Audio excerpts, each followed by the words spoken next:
લેક્ચરની શરૂઆત આપણે પ્રાર્થનાથી કરીશું. O God, guide me, protect me, illuminate the lamp of my heart and make me a brilliant star. Thou art the mighty and powerful.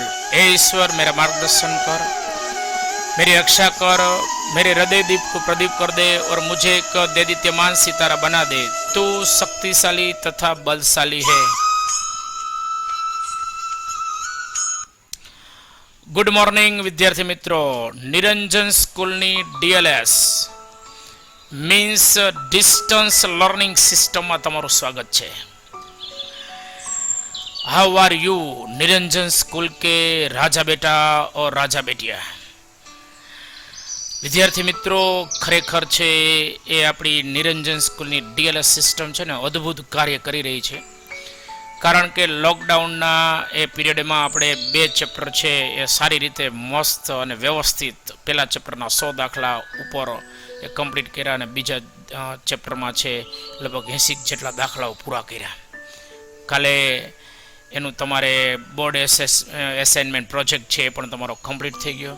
એક દાખલામાં થોડો પ્રશ્ન હતો પણ તમને એ પછી પીડીએફ મોકલ્યા પછી બધું એડજસ્ટ થઈ ગયું છે અને બધાના જવાબ પણ આવી ગયા છે. અને આજે નવું ચેપ્ટર ભાગ 1નું એ આપણે સ્ટાર્ટ કરવા જઈ રહ્યા છે. તો લેટ્સ પ્લે. અમૃતમ તુ વિદ્યા. Niranjan school and Arola sir presents a unique way to learn account. ધોરણ 12 કોમર્સ નામાના મૂળ તત્વો ભાગ 1 પ્રકરણ 7 ભાગીદારી પેઢીનું વિસર્જન. વિદ્યાર્થી મિત્રો, ડિસોલ્યુશન ઓફ પાર્ટનરશિપ ફર્મ આનું ઇંગ્લિશ થાય અને એ વિસર્જન એ આપણા ભાગ 1નું છેલ્લું ચેપ્ટર પણ આપણે એ કમ્પ્લીટ કરવાનો પ્રયત્ન કરશું. થિયરી બેઝ અને આમનો બેઝ આખું ચેપ્ટર છે. ગુણભાર, આપણે એનો પહેલા ગુણભાર સમજી લઈએ. વિભાગ એ પ્રશ્ન ક્રમાંક 5માં એમસીક્યુ 1 ગુણનો પૂછાય છે. વિભાગ બી પ્રશ્ન ક્રમાંક 14 એમાં વીએસક્યુ 1 ગુણનો પૂછાય છે. વિભાગ સી પ્રશ્ન ક્રમ 23 એમાં થિયરી છે એ 3 માર્કની હોય છે. એમાં મોસ્ટ ઓફ ટૂંકનોંધ હોય છે, ખરા ખોટા હોય છે અને નિકાલની આમનોંધ તૈયાર કરવા એવા થિયરીની અંદર પ્રશ્નો પૂછાય છે. ઓકે, અને વિભાગ સીની અંદર છે એ 24મો પ્રશ્ન બીજો એ આમનોંધવાળો દાખલો છે એ મોસ્ટ ઓફ તમારે પૂછાય છે. તમારે 1-2 વ્યવહારો આપ્યા હોય એની આમનોંધ તૈયાર કરવાની હોય છે અને એના 3 ગુણ છે. ટોટલ તમારા કુલ ગુણ 8 થશે. 1 1 3 3 એટલે ટોટલ 8 ગુણ છે એ આ ચેપ્ટરમાંથી પૂછાશે. ઓકે, તો લેટ્સ સ્ટાર્ટ અવર વર્ક. પેલો જ વિસર્જનનો અર્થ ભાઈ સરસ મજાનું એ આપણે અંડરલાઇન દ્વારા વર્ક છે ને ભાઈ ચોપડામાં આ રીતે જ અંડરલાઇન કરવાની રહેશે ભાઈ. અથવા તમને કીધું છે પિંક પેનથી, ગુલાબી પેનથી છે તમારે વ્યવસ્થિત છે અને અક્ષરો એ લખવાના રહેશે. તો પેલા વિસર્જન એટલે જે તે બાબતના અસ્તિત્વનો અંત. વિદ્યાર્થી મિત્રો, અસ્તિત્વ આ ખાસ યાદ રાખજો. અસ્તિત્વનું અંત એટલે ટૂંકમાં એ પેઢી બંધ થઈ જાય એટલે એનું અસ્તિત્વ મટી ગયું કહેવાય. અહીં ભાગીદારી અને ભાગીદારી પેઢીના વિસર્જનના સંદર્ભમાં અભ્યાસ કરવાનો હોવાથી 2 બાબતનું વિસર્જન ધ્યાનમાં લેવાય છે. ભાગીદારી પેઢીનું વિસર્જન અને ભાગીદારીનું વિસર્જન. આ 2 બાબત આપણે સમજશું. પણ પહેલાં આપણે ભાગીદારી પેઢીનું વિસર્જન છે આપણે સમજવાનો પ્રયત્ન કરીએ. જ્યારે ભાગીદારી પેઢી તેનું કામકાજ, ધંધાકીય કામકાજ એટલે ધંધો કાયમ માટે બંધ કરે એટલે કે કાયદાકીય દ્રષ્ટિએ પેઢીનું અસ્તિત્વ કાયમ માટે મટી જાય ત્યારે ભાગીદારી પેઢીનું વિસર્જન થયું કહેવાય. આ શબ્દ અંડરલાઈન કરેલો યાદ રાખજો. કાયદાકીય દ્રષ્ટિએ પેઢીનું અસ્તિત્વ કાયમ માટે મટી જાય ત્યારે ભાગીદારી પેઢીનું વિસર્જન થયું કહેવાય. કાયદાકીય દ્રષ્ટિએ એટલે ટોટલી છે એ કાયદાની વ્યાખ્યામાં આવી અને પેઢી છે એનું એ ડિઝોલ્યુશન છે કરવાનું હોય છે અને ટોટલી છે એ વ્યવસ્થિત રીતે જે કાંઈના પૈસા બાકી હોય એને બધાને વ્યવસ્થિત તમારે પેમેન્ટ કરવાનું હોય છે અને બધું એડજસ્ટમેન્ટ કર્યા પછી જે રકમ વધે ભાગીદારોને આપવાની હોય છે.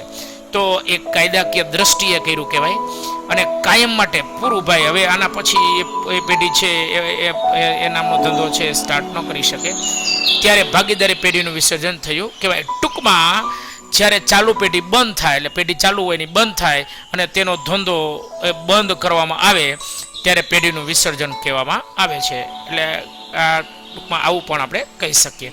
પણ ડેફિનેશન પૂછે ને ત્યારે ખાસ યાદ રાખજો કે કાયદાકીય દ્રષ્ટિએ પેઢીનું અસ્તિત્વ કાયમ માટે મટી જાય ત્યારે ભાગીદારી પેઢીનું વિસર્જન થયું કહેવાય. આવું લખવું, બોર્ડમાં પૂછાય ત્યારે આ શબ્દનો ઉપયોગ કરવો. ઓકે, એક સિવાયના બાકીના બધા જ ભાગીદારો પેઢીમાંથી છૂટા થાય ને ત્યારે પણ ભાગીદારીનો અંત આવે અને ચાલુ રહેતો એક ભાગીદાર છે એ હવે પેઢીનો વ્યક્તિક માલિક ગણે છે.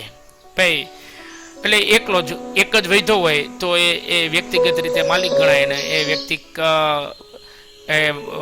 તમારે પેઢી છે એ ટૂંકમાં એનો અંત આવે અને ધંધો છે એક વ્યક્તિ છે એનો બની જાય છે.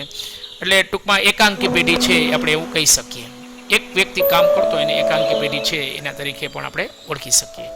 તો એક સિવાયના બાકીના બધા ભાગીદારો પેઢીમાંથી છૂટા થાય, બધા વયા જાય ને એકલો જ વૈધો હોય તો એ ભાગીદારીનો તો અંત આવે જ, કારણ કે બધા વયા ગયા, એકલો જ વૈધો છે.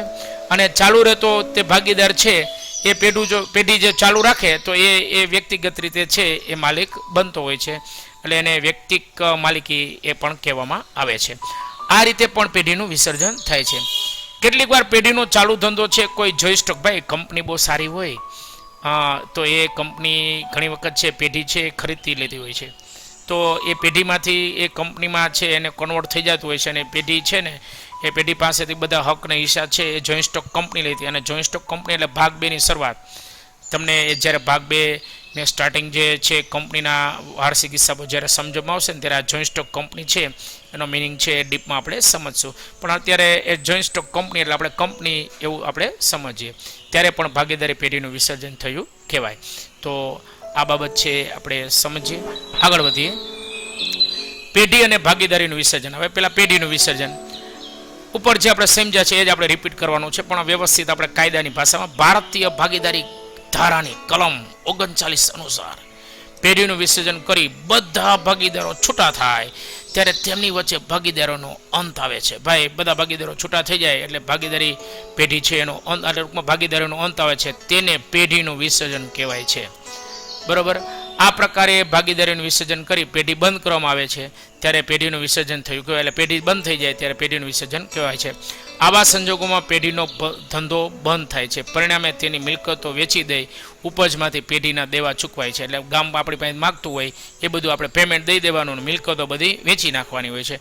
અને જો રકમ વધે, લગભગ વધતું નથી ત્યાં તો જ વિસર્જન કર્યું હોય ભાઈ, અને જો રકમ વધે તો એ વધેલી રકમમાંથી ભાગીદારોની મૂડી તેના કરાર પ્રમાણે પરત કરવામાં આવે છે. એટલે ભાગીદારો ભાઈ જ્યારે ધંધો ચાલુ કર્યો હોય છે ને ત્યારે થોડા થોડા પૈસા બધા ભેગા થઈને રોક્યા હોય તો જો રકમ વધી હોય તો ભાગીદારો છે એ તેના કરારનામા પ્રમાણે છે, આપણે કરારનામું શું એ તો આપણે ચેપ્ટર 1માં આપણે ભણી ગયા છે એ પ્રમાણે છે આપણે એને પરત કરી દઈએ છીએ. એટલે છેલ્લે એ ભાગીદારો છૂટા થાય એટલે ટૂંકમાં જેને જે ભાગે આવતું હોય એ પ્રમાણે એડજસ્ટ કરી નાખવાનું હોય. પણ પહેલાં છે ને મિલકતોને વેચી નાખવાની, ગામ પાસે જે માગતું હોય ને, ગામ જે આપણી પાસે માગતું હોય ને એને પહેલાં પેમેન્ટ કરવાનું, પછી વૈધી રકમ છે ને એ ભાગીદારો વચ્ચે એડજસ્ટમેન્ટ કરવાનું હોય છે. ઓકે, જ્યારે પેઢીનો સમગ્ર ધંધો વેચી દેવામાં આવે તે પણ ભાગીદારી પેઢીનું વિસર્જન કહેવાય. તો આ ખાસ મગજમાં બેસાડજો.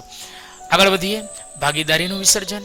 જ્યારે કોઈ એક ભાગીદારની નિવૃત્તિ, મૃત્યુ, નાદારી કે અન્ય કારણોસર ધંધો બંધ ન કરવામાં આવે. ભાઈ કોઈ ભાગીદાર નિવૃત્ત થાય, ઘણી વખત એવું બને કે એને ન મેળ આવતું હોય તો એ નિવૃત્ત થાય, ઘણી વખત એ ભાગીદારનું મૃત્યુ થતું હોય છે, ઘણી વખત છે ભાગીદાર છે નાદાર થતો હોય છે, પણ એ ધંધો બંધ ન કરવામાં આવે અને બાકીના ભાગીદારો છે ધંધો ચાલુ રાખે. શબ્દ છે અંડરલાઈન કર્યો છે, ધંધો ચાલુ રાખે ત્યારે જૂની ભાગીદારીનું વિસર્જન કહેવાય. એટલે જૂનું છે બધું કમ્પ્લીટ થઈ જાય, ડિસોલ્યુશન ઓફ પાર્ટનરશિપ કહેવાય. ટૂંકમાં ધંધામાંથી જતા ભાગીદાર સિવાય બાકીના ભાગીદારો એ ધંધો ચાલુ રાખે છે, તેને પરિણામે નવી ભાગીદારની રચના થાય છે. એટલે નવા ભાગીદારો છે એ આખું એનું પોતાનું નવું માળખું છે બનાવે છે અને સામાન્ય સંજોગોમાં ચાલુ રહેતા ભાગીદારો વચ્ચે ભાગીદારોનું પ્રમાણ બદલાય છે. એટલે ભાઈ ભાગીદાર નિવૃત્ત થયો કે મૃત્યુ થયું કે નાદારી થયો એટલે નીકળી ગયો તો બાકીના જે ભાગીદારો છે એમાં મોસ્ટ ઓફ છે એનું નફા નુકસાનનું પ્રમાણ છે એ તમારે ચેન્જ થતું હોય છે. અને આ સંજોગોમાં પેઢીનું વિસર્જન નથી થતું, પરંતુ ભાગીદારીની પુનઃરચનાથી પુનર્ગઠન, બરાબર, આપણે આ ચેપ્ટર ભણી ગયા છે, નવી રચાયેલી પેઢી અસ્તિત્વમાં આવે છે. એટલે પેઢી છે એનું પુનઃરચના થશે અથવા પુનર્ગઠન થશે. ઓકે, હવે આ લાઈન છે ને એ તો આપણે સમજી ગયા છે કે ભાઈ ભાગીદારી છે એ ભાગીદારો વચ્ચેનો સંબંધ છે, જ્યારે પેઢી એ બધા ભાગીદારોનું સામૂહિક નામ છે. બરાબર. ભાગીદારી છે એ ટૂંકમાં પાર્ટનરશિપ છે, ભાગીદાર વચ્ચેનો છે એ રિલેશન છે, સંબંધ છે.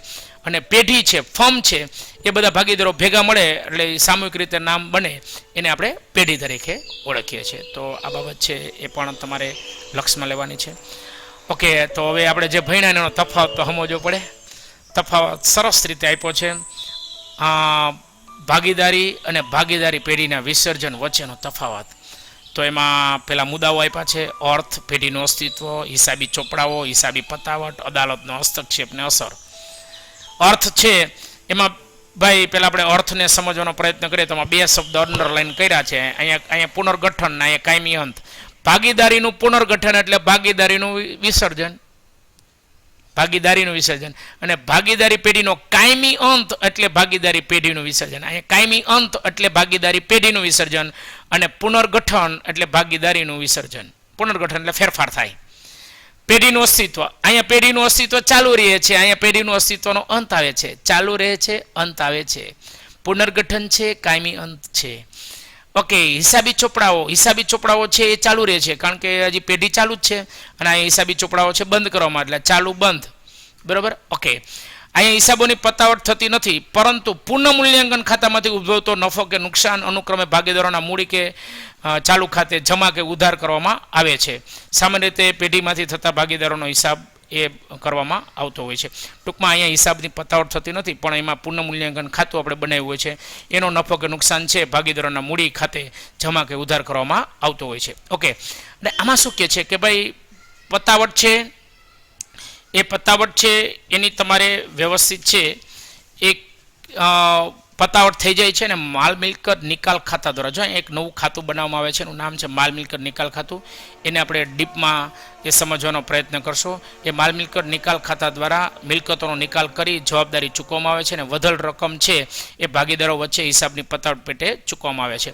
ટૂંકમાં કહેવાનો મતલબ શું છે કે અહીંયા હિસાબની પતાવટ થાય છે, એમાં હિસાબની પતાવટ નથી થતી. ત્યાં પુનઃ મૂલ્યાંકન ખાતું બનાવવામાં આવે છે, અહીંયા માલ મિલકત નિકાલ ખાતું બનાવવામાં આવે છે. ત્યાં નફો કે નુકસાન છે ભાગીદારના મૂડી ખાતે જમા કે ઉધાર કરવામાં આવે છે. અહીંયા મિલકતનો નિકાલ કરી અને જવાબદારી છે એ ચૂકવવામાં આવે છે, અને વધેલ રકમ છે ભાગીદારો વચ્ચે હિસાબી પતાવટ પેટે ચૂકવવામાં આવે છે. સરસ. હવે અહીંયા અદાલતનો હસ્તક્ષેપ. ભાગીદારીનું વિસર્જન સ્વૈચ્છિક હોવાથી અદાલતના હસ્તક્ષેપની જરૂરિયાત હોતી નથી. આપમેળે જ ઘર મેળે જ બધો નિર્ણય કરી લીધો હોય, ભાઈ નિવૃત્ત થયો હોય, મૃત્યુ થયો હોય કે નાદાર થયો હોય, તો બાકીના વૈધા હોય એને શું કરવાનું છે, તો એ અદાલતના હસ્તક્ષેપની જરૂર નથી. પણ અહીંયા અદાલતના હસ્તક્ષેપની જરૂર છે. જ્યારે જરૂર હોય ત્યારે અદાલત દ્વારા હસ્તક્ષેપ કરવામાં આવે છે. એટલે ટૂંકમાં કોઈ ડિસ્પ્યુટ થયા હોય તો અદાલત છે એની એન્ટ્રી થાય, બાકી સ્વૈચ્છિક પણ આપણે કરી શકીએ છીએ. અસર.